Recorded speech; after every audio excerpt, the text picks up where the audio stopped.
Hello and welcome to this section of the tutorial where we're going to continue working with vectors, and specifically we're going to learn two very important ways to construct vectors. And I'll just jump right into it and I think you'll understand. Up until now, all of the vectors that we've been constructing we've basically typed in. I mean, this is the case when you're doing your physics homework and you know that you need a vector 3, 4, 5 or something like that. We've already talked about that. You can type your vectors in, type your elements in, MATLAB will accept it. But there are many cases when you need to construct a vector or construct some values that are going to go into a list, which are basically going to go into a vector. But you don't really want to type them all out. Sometimes it might follow, a nice repetitive pattern. And for instance, maybe you want to construct a vector that goes from 0, the minimum value, to 10, maximum value, in increments of 0.1, right? So something like this, for instance. Let's take a vector b and let's go ahead and define it to be the following. We open a bracket just like we normally do, and we'll do something like 0, colon, 3. Let's do a 3, make it a little bit smaller. 0, colon, 0.1, colon, 3. So the way you do this is you're telling MATLAB, construct a vector from 0 to 3, the very last value. Basically, the first value and the last value are the end caps of the vector. So you're going from 0 to 3, but you want the increment to be 0.1 between each element. So when you do that, you get lots and lots of values back. So notice the first element 0, which is what we told it. The second element 0.1, because that's our increment. And then each element we're incrementing by 0.1. We keep incrementing all the way until we get to 3, which is where we told it to stop. So this would be much faster if you knew you just needed a vector for some reason with equally spaced elements. This is the fastest way to do it. Now notice if I recall that vector and then go and actually take out the middle part, so that I just have 0, colon, 3, MATLAB is going to assume that you want the spacing to be a 1 between adjacent elements. So 0 to 3, right? 0 to 7, it's going to create a vector with 7 elements. 0, to 5, it's going to create a vector with 5 elements equally spaced with a unit of 1. So you can sort of insert the 1 in there. Whatever you have in the middle is going to be the increment between adjacent elements. And of course I can change that to something like 0.5. Let me change this to 2 to make it a little bit easier. So now I'm defining a vector. I'm assigning it to variable b. It's going to go from 0 to 2 in increments of 0.5 between each adjacent elements. So I have 0, 0.5, 1, 1.5, and 2. So you can create very large variables like that. So let's say we have a vector s. We want to do from, let's say we want to do it from negative, 218.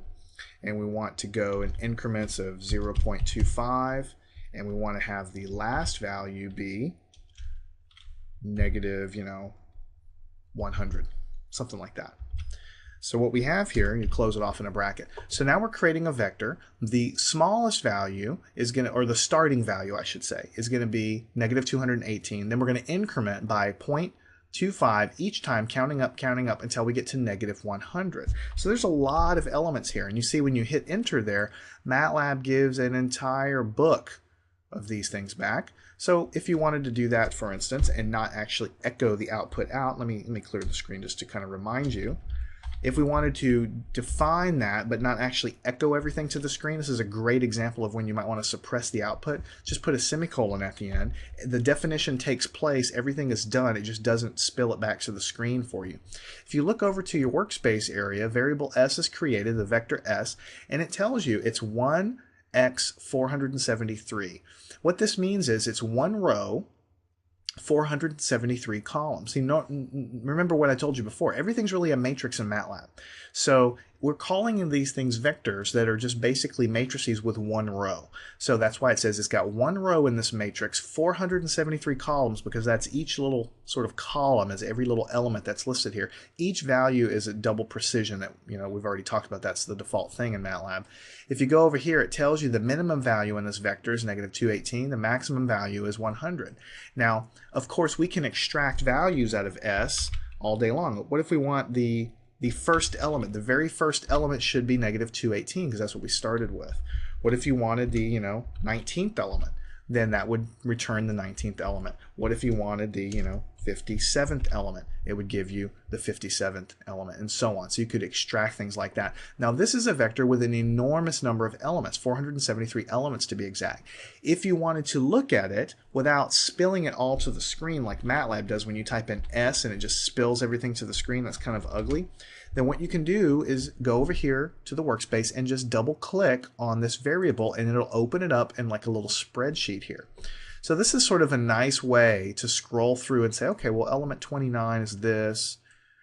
You know, you can go all the way to the end here and see how many elements you have and so on. You can look at the first element, the last element. You can even change values here if you really wanted to, because once the definition takes place, that's what's stored in variable S, and you can make changes there if you wish. So that is very important, and you'll be using that a lot in MATLAB.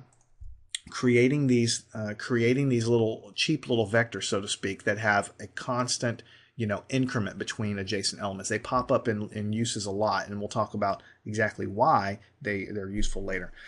All right, so now what we're going to do is introduce another very powerful way to automatically create these nice evenly spaced vectors. It's very similar to what we just talked about, but there's a pretty significant little difference here. Let's define a variable t, and instead of putting some brackets here and typing in some stuff to increment and create our vector for us, we're going to use a command called linspace. It stands for linear spacing. Let me show you how it works. If we put in something like this, 0, 10, 2, then what happens here is it's going to create a vector that's the lowest value, the first value is going to be 0, the final value is going to be 10, and the 2 here is not an increment between adjacent elements. The 2 tells MATLAB how many elements I want in my final vector. So if I hit enter, MATLAB is going to return a vector with only 2 elements because I have a 2 here, and the endpoints are 0 and 10. So it creates a linear spacing between adjacent elements. I think you'll see the pattern if I change this to a 3. So now I have a vector that has 3 evenly spaced elements from 0 to 10. So obviously if I have 0 and 10 as endpoints, I need a third element as per my command here. Then the third element must be evenly spaced in the middle. That would be a 5. Now if I change this over to a 4, then I'm going to have a vector that goes from 0 to 10 with 4 elements evenly spaced. And now things look a little more interesting because my vector goes from 0 to 10 all right, but MATLAB calculates that the second element has to be here and the third element has to be here so as to give me an even spacing between adjacent elements. And if I go to 5, you see I'm back to nice numbers again, because if I have 0 to 10 and I chop it into 5 pieces, then I have to have my elements resting here to be evenly spaced. So I think you see the idea here now. When I change it to 7 elements, then basically it's going to chop this interval from 0 to 10 into 7 pieces and try to put the elements into place so that they're all evenly spaced or linearly spaced from one another. So that is another way to create a vector or a listing of numbers, and it just depends on what you're doing, what you might need. In the first case, we're creating a vector like 0, 0.25, 4, something like this. In this case, we're telling MATLAB what the increment should be between adjacent elements. We're giving it the endpoints, but we're also telling MATLAB, I want you to have 0.25 spacing between the elements. And so MATLAB just creates the appropriate number of elements that reach from 0 all the way to 4. Every little increment between each little thing is 0.25 because I specified here in the middle that the increment has to be 0.25. If I use linspace from 0 to 4, then the third number tells MATLAB how many elements, and then it calculates what the increment needs to be between them. So if I have 9 elements between, or I want 9 elements in this vector here, then MATLAB calculates that in order to have 9, then I'm going to have an increment of 0.5 between them. If I have 11 elements, then MATLAB calculates that I have to have this increment between them, but I have 11 elements in that vector there. So they're very, very similar. In one case, you specify the increment, you specify the endpoints in both cases, but in the first case, you specify what the increment is, and then MATLAB constructs the vector. In the second case, you specify the endpoints and how many elements I want, and MATLAB actually calculates the increment for you. So there's various times when you might need to construct a vector. We actually use this when we're plotting functions. When we plot functions later on, we're going to use some of these things. But there's lots of other cases when you might need to create a generic vector to do calculations within the context of MATLAB. So make sure you know how to use these guys. Go back through, use linspace, and use the other methodology that we used to create a vector. Make sure you understand the difference between them. They're very similar, but you might have occasion to use one or the other depending on exactly what you're trying to do.